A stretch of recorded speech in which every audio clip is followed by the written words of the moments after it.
Final Fantasy is one of the longest running and most celebrated franchises in all of gaming, so we decided to take a look back at the core entries in the series and put them in order from worst to best. This is IGN's ranking of the Final Fantasy series. 2 is a bold experiment gone wrong. Rather than embrace a standard RPG experience point system, the team decided to base progression on how often a character performed a certain activity.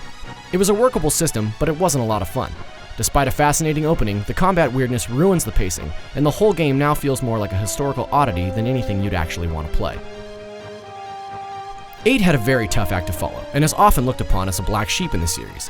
What starts as a simple love story quickly evolves into a tale of conflict, rivalry, and the fate of the world. The game falters in a few areas, specifically in its draw and junction systems, and its story completely falls apart in the third act. Despite these missteps, Final Fantasy VIII is best remembered for its brilliance and technical prowess.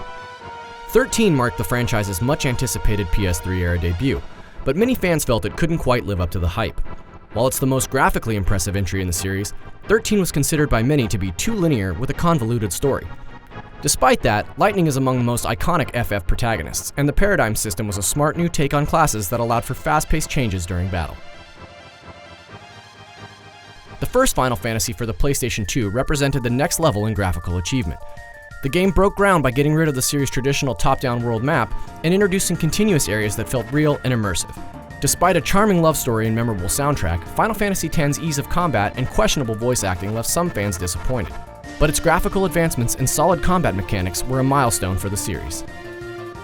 For American fans, Final Fantasy III was the long-missing link between the simple NES original and the spectacular Super Nintendo games. Released on the Japanese Famicom in 1990, the third Final Fantasy chapter didn't reach the US until 2006. And it was only then that most Western players discovered the iconic summons and job system that would become the backbone of the series' greatest installments. The original Final Fantasy may have cribbed a lot from Dragon Quest, like an overworld map, random battles, and stats, but it expanded on the newly realized JRPG formula. Colorful, detailed depictions of fantasy monsters, a huge world with different ways to get around, and most importantly, character customization, combined to create a blockbuster success for Squaresoft. Modern players might laugh at the lack of chocobos or Moogles, but hey, at least you get an airship. Final Fantasy VII represents one of the most important turning points in video game history. The series' first jump into 3D on the original PlayStation was a groundbreaking moment for RPGs and the medium as a whole. The adventure begins in Midgar before eventually unfolding into a globe-spanning quest, adding a sense of scope and scale to the series that we'd never seen before. And the emotional gravitas of a certain death halfway through the game might be the most talked about video game moment of an entire generation. 5's story may have involved the investigation of a fallen meteor, but its biggest bang came from the freshly revamped job system. The resulting deep customization of Final Fantasy V didn't come to the West until years after its Japanese release, but it had a lasting impact on the shape of the series in years to come. Final Fantasy IV ushered the series into the 16-bit era with groundbreaking combat, an operatic story, and stunning graphics. Dark Knight Cecil's Road to Redemption was the best character-driven narrative in the series to date, taking players on an adventure full of love, loss, betrayal, and hope.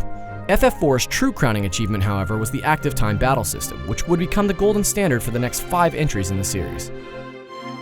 9 is a near-perfect throwback to the franchise's roots. Nostalgia aside, the secret to FF9's success is its warmth. Zidane and the members of Tantalus truly feel like close friends by the end of the adventure. The score, the setting, and an absolutely perfect ending combine to make Final Fantasy IX an adventure that has only grown in our hearts. 12 redefined the Final Fantasy games. Despite a lengthy and challenging development, Final Fantasy XII arrived just in time to be part of the PlayStation 2's swan song, and it proved that it was well worth the wait. Set in the world of Ivalice, 12 was a compelling and mature journey rife with political intrigue and danger.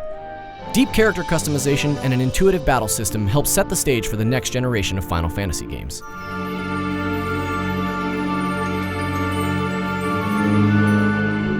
Not only is Final Fantasy VI our favorite game in the series, but it's also one of the greatest games of all time. The Super Nintendo masterpiece has all the tenets of a great RPG.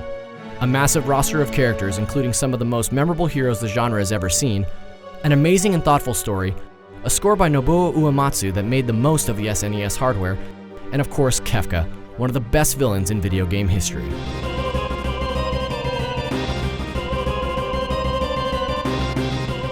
Did we put them in the right order?